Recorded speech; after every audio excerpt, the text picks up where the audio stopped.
All right, Daniel, thank you so much. Time now to talk money. A home is one of the most significant purchases that you can make in your lifetime, and it comes with a lot of planning. While you can certainly pay cash for a home, most people need to take out a mortgage to afford one.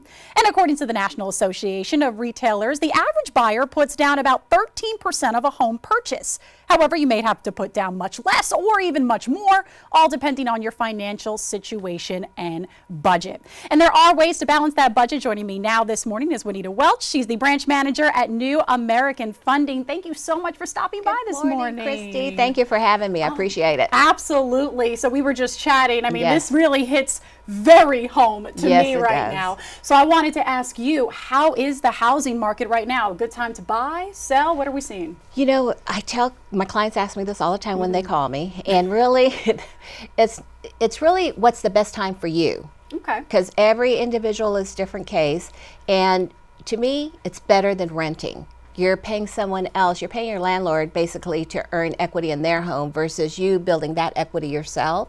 So to me, if you're ready to buy, go ahead and just do it. It doesn't matter what the rates are doing, what the markets are doing, you have to do what's best for yourself at that time. Yeah, I think that's something that's been really interesting. You always keep saying, oh, it's a buyer's market. Oh, it's a seller's market. Correct. It's really your market. That is correct, absolutely. Right now, you know, the market is not like it was in 2020 and 2021. Right. You know, during the pandemic, I think everybody wanted to get out of the apartments and get into their own place so they could at least enjoy, you know, outside and so forth. But right now, the market is starting to pick up some more. It was, probably in 2022, I would say it slowed down some, but you can see the pickup. Probably more new construction, and the reason for that is just because inventory is just not out there. It's just very difficult to find the houses. A lot of my clients get they get their bubbles burst because they can't find their house, or maybe if they found the house, there might be some multiple offers, you know. And that's just because people are not moving. The interest rates, they bought the houses when the interest rates were so low that they don't want to get rid of that interest rate. So they want to, if they don't have to buy, they're not budging. You know, they're pretty much staying put. And the people who need to buy are out there looking. Yeah, very much. Absolutely, very much looking there. So, you know, if somebody's in this situation right now, they're looking to buy a home, what are some of the ways that, you know, they can save money? What should they be doing in order to, you know, save their wallet while they make this major life-changing purchase? You know, the biggest thing that I see, because, you know, when you apply for a mortgage, we do have to get your bank statements, and we look at that.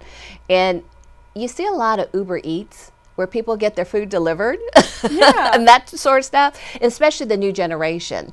You know, the younger generation, it's like technology is out there, so they're using their phones, you know, getting stuff, ordering stuff, have it delivered, you know, even with your food and so forth. You get all those groceries delivered, right? Well, sometimes you gotta say, okay, I've gotta do my budget, you know, and see what you can cut back on spending, really. I always advise people, get into your 401k. You can borrow, withdraw from your 401k. That is a good way to, if you need a large amount of money, but get into it young. That's the best advice I can give anyone. Okay. That's helped me out plenty of times in my time. And then other ways is just putting, you know, try to take a percentage. They always say, save first and then start paying your bills and so forth. You know, but always try to put a little bit of money away, see what you don't have to have, you know, what is a must and a want, or need and a want, I should say. And so there are a lot of loans and, you know, out there. So how do you find, you know, the perfect one that fits your needs?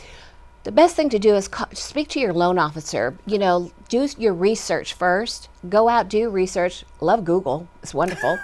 There you go. I'm not even a techie person. I love it. I'm like, okay, how do you do this? In YouTube. Oh my God. But anyway, okay, so what I would suggest doing is speaking to, you know, ask questions, speak to your loan officers. A lot of times before the realtor will even take you out, they want to make sure you've been pre-approved.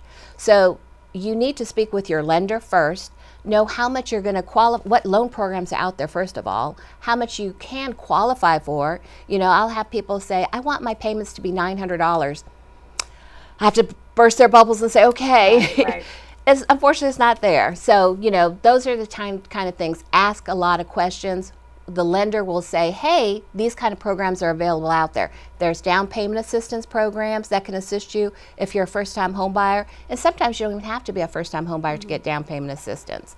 So there are things out there to assist you with buying a home. I love it. Well, thank you so much for stopping by, and we'll post this on our website for more information. We'll be right back.